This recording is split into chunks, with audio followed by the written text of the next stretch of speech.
Listo, jóvenes, vamos a iniciar entonces. ¿Qué tema es el que nos compete el día de hoy? Estuvimos, primero, antes de comenzar con el tema, estuvimos viendo la clase anterior, corrientes sobre el bien y el mal. Estuve sobre todo puntualizando algunas de las corrientes, la teoría cognitivista, las éticas normativas y no normativas, las éticas intencionales no intencionales, las éticas teleológicas y deontológicas. Pero esto fue una visión rápida realmente de la perspectiva en cuanto a la ética. El tema que realmente nos va a ir deteniendo un poco más en nuestra reflexión es el que nos compete para el día de hoy.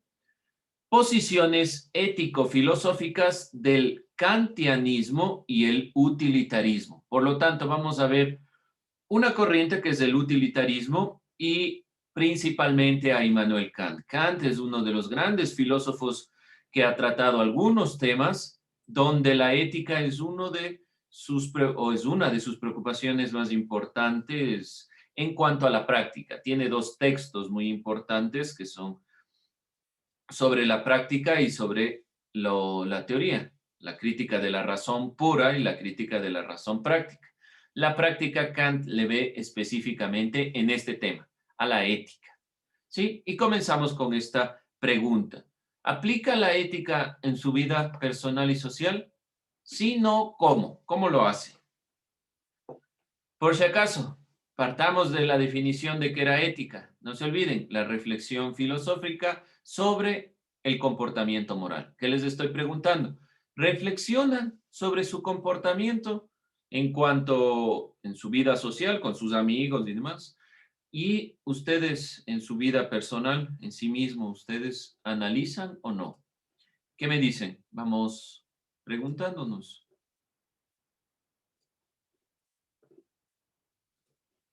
¿Qué me dicen ustedes? Vamos a ver. Vamos, Byron. Ayúdeme usted. ¿Reflexiona sobre su comportamiento o no? Sí, Licen, o sea, no solo cuando me porto bien y cuando me porto mal, sino casi siempre me pongo a pensar en ¿Qué es lo que si más ha me porto pensado? mal. ¿Qué más le preocupa? ¿Qué es lo que más le preocupa? O sea, saber si estoy tomando buenas decisiones o malas decisiones en mi vida también cotidiana. Licen. Ya, bueno. O sea, su preocupación son las decisiones. Muy bien, uno de los elementos que nos puede ayudar las posturas filosóficas, obviamente, la filosofía no nos va a decir qué decisión, si usted la tomó, es buena o mala. Dentro de su propia vida irá usted analizando si es correcto o no lo que analizó o la decisión que tomó. Pero sí nos ayuda la filosofía a poder guiarnos, por lo menos desde la reflexión. Y vamos a ver algunos de estos postulados. Gracias, Byron. Vamos, María, ¿qué me dice? ¿Aplica la ética en su vida? Creo que sí dice, porque a algunas personas no les agrada este tipo de comportamiento y así. Ya, pero ¿cómo reflexiona? ¿Sobre qué reflexiona usted? ¿Qué es lo que más le preocupa en cuanto al comportamiento, a su comportamiento? Tal vez no agradarle a las demás personas. Bueno, ahora, en este punto propio de cómo las personas me ven, porque ese es el punto, ¿no es cierto? Cuando yo espero que alguien me agrade, es cómo estoy pensando, cómo los demás me ven a mí. Aquí hay un punto muy importante. La filosofía en algo que nos enseña es que primero debo pensar desde mí, o sea, desde mi punto de vista. Si yo no me agrado, o sea, si yo no veo en mí todo el potencial, muy difícilmente voy a esperar que los demás vean un potencial en mí, ¿sí? Claro, con eso no le estoy criticando ni nada por el estilo, ¿sí? Todos tenemos un punto de vista y en este punto específico no va a haber críticas a sus formas de pensar, simplemente al enfoque. Por lo tanto, vamos a enfocarnos cuando hablamos en este sentido de la ética, no tanto en lo que los demás ven en mí, ¿sí? O lo que los demás yo quiero que sean. Muchas personas puede ser que no nos agrade su comportamiento. Pero en este punto y desde el inicio, para comenzar con estas posiciones ético-filosóficas, vamos a plantearnos la realidad desde lo que yo veo en mí, ¿sí? Lo que yo analizo. Por eso, aplicar la ética es una reflexión sobre este comportamiento moral, pero mío. Y de ahí vamos analizando. Está muy bien, pero vamos a hacer ese ejercicio. Esta pregunta está muy ligada a las dos unidades o temas que hemos estado revisando. El que revisamos la clase anterior, que es propiamente una pregunta que comienza con esta perspectiva del preguntarnos si la ética está ahí, y vamos a irla puntualizando ya con ámbitos propios de la filosofía. Vamos a ver alguna perspectiva más. ¿Quién más indistintamente puede decir, sí, aplico la ética y esto es lo que me preocupa? Si no, vamos viendo qué nos dicen. A ver, prenda su audio y cuénteme. ¿Qué opina?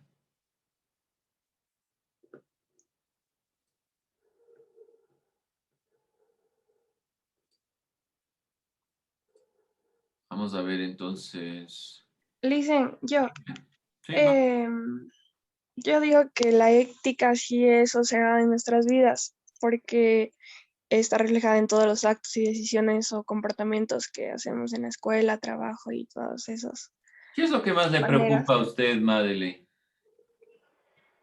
Mi dignidad como persona, ¿Cómo definiría dignidad? o sea, que tenga que tener una buena moral y todo eso para que las personas igual sean así conmigo, para que no me mientan y todo eso. Bueno, ahí hay algunos elementos. Gracias, Madeleine. Ahí hay algunos elementos. Lo que le pediría un poco es que busque justamente qué entiende por dignidad. Pero estamos ahí, ¿sí? Si se dan cuenta, solo en estos ejemplos, cada uno tiene una perspectiva en cuanto a su preocupación propia, pero todos hablan de lo mismo, tomar decisiones. De fondo está el tomar decisiones, aun cuando es la visión de cómo me ven los demás o cómo me veo yo, cómo me entiendo, cómo se entiende en la realidad, sigue siendo tomar decisiones en cuanto a mi vida. Vamos a ir puntualizando entonces algunos filósofos y vamos a comenzar con una perspectiva, con el utilitarismo. El debate propio entre la ética tiene varias formas de entender la misma. No siempre va a existir una sola postura, no existe un solo criterio, una sola corriente. Hemos visto que la filosofía depende mucho del ámbito en el cual estemos. El utilitarismo de bueno, hay varios filósofos. Vamos a plantear a dos filósofos, ya los estaré presentando, a Jeremy Bentham y a John Stuart Mill. Por eso dice el utilitarismo de este filósofo se refiere a los que estamos visualizando aquí. En lo siguiente es la perspectiva de la filosofía, maximizar la felicidad general. Ese es el punto, ¿sí? Maximizar la felicidad general. Procurar que los placeres los pueda disfrutar todo el mundo, o al menos el mayor número posible de personas. Esa es la perspectiva del utilitarismo y principalmente la visión de Jeremy Bentham. Ya les voy a pasar la siguiente diapositiva. No se olvide tomar en cuenta, más allá de esta parte, esto que dice aquí, maximizar. Y propiamente el sentido de maximizar es intentar que algo alcance lo más alto. Y el punto central es la felicidad. Por lo tanto, y voy a subrayar este punto que me parece que es el más notable aquí, la felicidad general. Por lo tanto, el utilitarismo plantea que todo debe ser útil para alcanzar la felicidad, ¿sí? Ese es el centro, el punto más importante en esta perspectiva. Bentham propone que lo más importante es la búsqueda del bienestar individual por medio de la emancipación. Ya vamos a ver esta consideración, pero con todo, no olvidarse. Para el utilitarismo, la felicidad es el camino. Por lo tanto, todo lo que haga yo para ser feliz es lo más importante y debo maximizar esa consideración. Jeremy Bentham, de 1748 a 1832. Para Bentham, como les decía, lo útil se define como aquello que satisface una necesidad, y en cuanto a la perspectiva principal, lo importante es la búsqueda del bienestar individual. Como es un bienestar individual, el bien lo provoca un placer sensible. Además, se propone cuantificar la escala de lo útil por el placer. Vamos a ver a dos pensadores, a Jeremy Bentham y a John Stuart Mill. Cada uno tiene un criterio algo diferente. Bentham es netamente individualista. ¿Qué significa? Que aquello que me es placentero para mí es lo bueno, ¿sí? Como la guía es la felicidad, como la guía, y desde la misma palabra utilitarismo, es lo que es útil para mí. Por lo tanto, lo que satisface una necesidad es lo bueno, lo que me genera placer. ¿Qué problemas puede tener esta perspectiva? Principalmente que aquello que a mí o para mí sea placentero puede ser para otra persona algo doloroso, algo que le cause daño. Y ahí está el problema con la perspectiva utilitarista, que simplemente se basa o se centra en esta perspectiva, ¿sí? ¿Alguna pregunta hasta ahí? No se olvide el punto que les estoy diciendo, los elementos que no siempre están escritos ahí y que voy yo resaltando. Este elemento es importante porque será alguna de las críticas relevantes que le hagan a la postura utilitarista, que principalmente y sobre todo en Jeremy Bentham, se centra en la perspectiva individual, puede caer en que aquello que a mí o para mí sea placentero, para otra persona puede ser doloroso. Entonces, si yo tomo o elijo una acción placentera y le hago algo o le daño a alguien, desde esta perspectiva no hay inconveniente. Puede caer en ese error. Vamos con John Stuart Mill. Para Mill, o para este pensador, señala que lo único que merece ser deseado es aquello que guarda relación con la necesidad e intereses humanos intersubjetivos. ¿Qué significa aquí intersubjetivo? Que sucede en la comunicación intelectual o afectiva entre dos o más sujetos, que se decidan por medio del diálogo y la comunicación. Primera diferencia entre Bentham y Stuart Mill. Para Stuart Mill, la felicidad, que también es el objetivo, porque es el objetivo de todo el utilitarismo, por eso comencé con esa diapositiva, tanto para Mill como para Bentham, el objetivo es la felicidad. Para Bentham, la forma de llegar a la felicidad es a través del placer, de aquello que a mí me genere placer. Para John Stuart Mill no funciona así. El deseo es aquello que también le ayuda a los demás, en la interacción, en el diálogo, en la comunicación. Por lo tanto, si yo no me preocupo del resto, no puedo alcanzar la felicidad. Voy a ir puntualizando algunos elementos de estos dos pensadores, pero espero que se entienda la diferencia. Sí, no se olvide, bueno, ahí vaya tomando nota. La idea no es que copie todo, como ustedes saben, sino los puntos más relevantes. Y lo importante es que se diferencie entre estos dos. La posición filosófica de Jeremy Bentham, del filósofo que vimos anteriormente, se diferencia un poco aquí en cuanto a lo que yo les decía. Si nosotros vemos a Jeremy Bentham, podemos pensar que Jeremy Bentham es egoísta o individualista, puesto que siempre habla del placer lo que está haciendo en términos generales que nosotros creamos esta consideración, pero voy a ir puntualizando una perspectiva.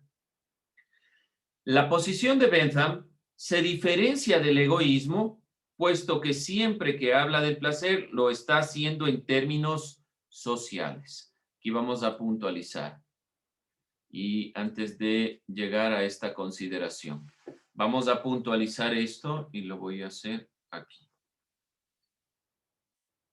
Bentham, por lo tanto, se diferencia del egoísmo.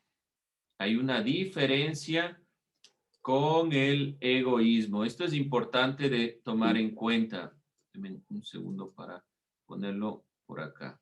Porque sí es importante que lo tomemos en cuenta, porque podemos nosotros considerar que Jeremy Bentham es egoísta o es propiamente individualista en todo el sentido. Yo creería desde un punto de análisis que sí está en un ámbito individualista, porque de todos modos Jeremy Bentham está planteando esta perspectiva desde este punto de vista. Considero que es importante tomar en cuenta cada una de las aristas.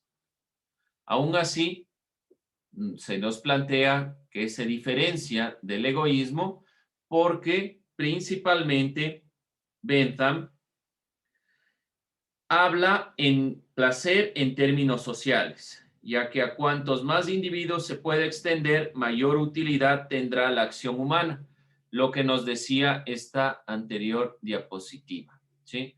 El placer se puede disfrutar y quiere que se llegue a todo el mundo, no solo a una persona. En eso se diferencia directamente de lo que entendemos por individualismo o egoísmo.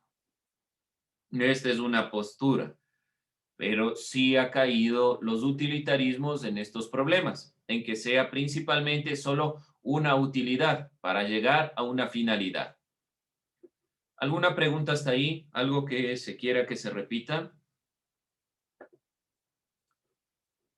¿No? Bien, vamos a puntualizar entonces esto, ¿no? No olvidarse. Jeremy Bentham se diferencia de el egoísmo y del individualismo porque habla del placer en cuanto a términos sociales. Vamos con otra perspectiva de John Stuart Mill para complementar. En último término, Stuart Mill delega la tarea de lo que estamos hablando sobre el utilitarismo a un grupo de sujetos que considera intelectualmente avanzados. Esto se ha criticado en cuanto a la perspectiva de Mill por ser elitista y por restar capacidad de deliberación racional al resto de la sociedad.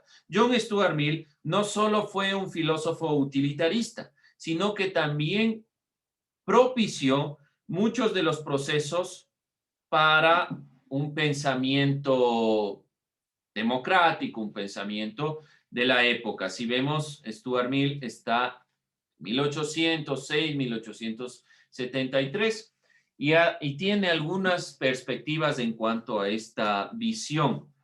Por lo tanto, él señala este sentido de delegar a un grupo de sujetos solo intelectualmente avanzados para que puedan realmente generar un proceso en todos los ámbitos, del diálogo principalmente. Entonces, quienes toman las decisiones no somos todos, sino un grupo.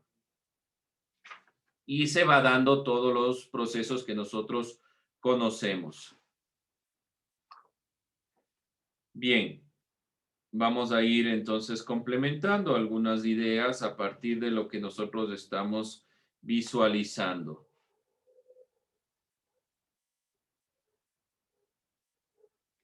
¿Qué entienden propiamente estos filósofos por el bien? Para Bentham, por ejemplo, identifica el bien con las acciones realizadas con el placer de las personas y el mal con aquellas relaciones con el dolor. el pensamiento que establece tal criterio es propiamente el utilitarismo. Vamos a puntualizarlo de esta manera. Voy a tomar en cuenta esta idea para que ustedes puedan anotarlo y pueda ser claramente identificada. El utilitarismo, que ha sido planteado principalmente por Jeremy Bentham y posteriormente por John Stuart Mill, plantea una idea puntual. Las personas, los seres humanos, el ser humano, busca lo que le es placentero. Busca todo aquello que le da placer, que le gusta, que le emociona. Entonces busca el placer. ¿Por qué nosotros jugamos lo que jugamos, hacemos lo que hacemos? Porque nos gusta, porque nos genera placer. Eso es lo que analizan estos filósofos utilitaristas. Y para Bentham es una búsqueda propia, pero no egoísta, sino que debe ser la mayor cantidad de personas o que la realidad debe permitir que la mayor cantidad de personas alcancen lo que les es placentero, ¿sí?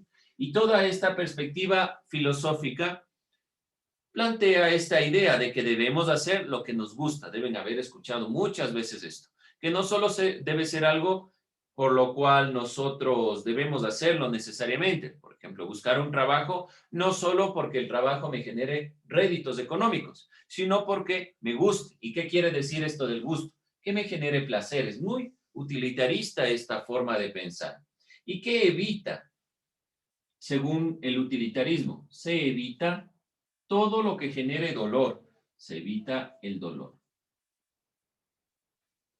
Esa es la postura utilitarista. Sintetizándolo de forma sencilla, la idea principal es buscar el placer y evitar el dolor. Dentro de esta consideración, Stuart Mill también es utilitarista, pero no igual que Bentham, porque Bentham se plantea solo esta perspectiva. En cambio, Stuart Mill otorga mucha más importancia a la calidad del placer. No es lo mismo un placer, por ejemplo, comer no es lo mismo que tal vez ayudar a una persona, ¿sí? Para Bentham simplemente es la búsqueda de placer. Para Stuart Mill depende de qué tipo de placer y por lo tanto Mill afirma que los placeres espirituales se presentan de una calidad superior a los placeres propiamente del cuerpo.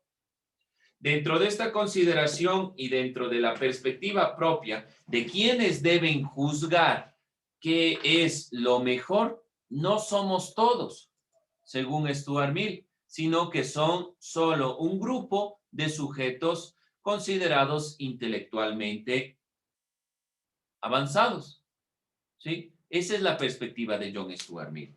Y para establecer entonces con claridad los deseos, debe haber un grupo de jueces que estaría formado por estos grupo de personas que aquí dice avanzados, pero que hablamos de las personas ilustradas, las personas que han realmente estudiado. Espero que se vayan complementando estas ideas. A veces las diapositivas pueden estar un poco inconexas porque voy yo complementando, pero si hay dudas, preguntas, háganlas. Claro, el utilitarismo. ¿Alguien alguna duda en cuanto a lo que es el utilitarismo? Es sencillo, ¿no? No es difícil. Simplemente se van a guiar por los placeres y van a evitar todo tipo de dolor. Para Bentham, la búsqueda del placer es en sí mismo lo que se debe alcanzar, mejor dicho, la guía. Pero la guía ¿para qué? Y esto es lo más importante. ¿Para qué buscamos el placer y evitamos el dolor? Para alcanzar la felicidad. Este es nuestro objetivo. Acuérdense un poco de lo que hablábamos ayer en cuanto a la materia de investigación. toda investigación debe tener un objetivo, es decir, a dónde debe llegar. ¿Y qué decía Aristóteles? ¿Cuál es el objetivo del ser humano? Ser felices. Los utilitaristas toman esta perspectiva de Aristóteles como el objetivo de toda nuestra vida es la felicidad. ¿Cuál es el camino? La búsqueda del placer. El placer es el camino. Para Bentham, el camino es cualquier tipo de placer, lo que usted le genere placer, pero que sea respetando de los demás individuos o que la mayor cantidad de personas alcancen este placer. Para John Stuart Mill, no todos los placeres son iguales. Hay placeres superiores y placeres inferiores. Para Mill, entonces, hay placeres que pueden catalogarse como superiores y hay, pongámoslo así, inferiores. Por ponerlo de alguna manera, podemos catalogarlos también como aquellos del alma, aquellos que son propios de la consideración humana y aquellos que son en cuanto al cuerpo, en cuanto a esta consideración. Dentro de esta perspectiva, podemos plantear que todos estos elementos nos pueden llevar a la felicidad. Y como decíamos, Mill afirma que los placeres espirituales presentan una calidad superior que los materiales. Aquí estarían los materiales y los en el ámbito propio del alma, ¿sí? Entonces no va a ser lo mismo, mejor ser un hombre insatisfecho que un cerdo satisfecho, dice Mill. ¿Qué quiere decir? Prefiero ayudar a una persona que saciarme de comida, ¿sí? Eso es lo que está diciendo Stuart Mill. Ahora, ¿quién determina cuáles son los criterios superiores versus los inferiores? Este criterio está delegado para un grupo de personas netamente avanzadas, por decirlo de alguna manera, es decir, los ilustrados. Y este grupo de ilustrados es el que ha generado toda esta consideración del principio de las repúblicas y todas estas perspectivas. Nos quedamos con esta pregunta, porque para mi forma de ver, de cierta manera, aun cuando Bentham diga no es para todos los individuos, de todos modos, Bentham está planteando una perspectiva. Y la perspectiva es, si yo me guío por los placeres, y si cualquier placer me lleva a la felicidad, entonces hago simplemente lo que me gusta, sin pensar en los demás. Nos quedamos con esta pregunta. ¿Consideran que el fin justifica los medios? ¿Alguien no comprende esta pregunta para explicarlo de otra manera? ¿O está claro? ¿El fin justifica? ¿No? Ya. ¿Qué quiere decir por si acaso? El fin justifica los medios. Que si para alcanzar la felicidad yo tengo, por ejemplo, que robar, que pagar a otra persona para que alcance, si mi felicidad es llegar a tener dinero, entonces necesito un puesto alto, digámoslo así, en el gobierno. ¿Justifica que yo pague para llegar a ese cargo? Esa es la pregunta. Sí, no, ¿por qué? No se olvide. Ese es nuestro trabajo y la siguiente clase comenzamos a partir de este análisis nuevamente y continuamos con Kant, ¿sí? Vamos a dejar ahí esta clase.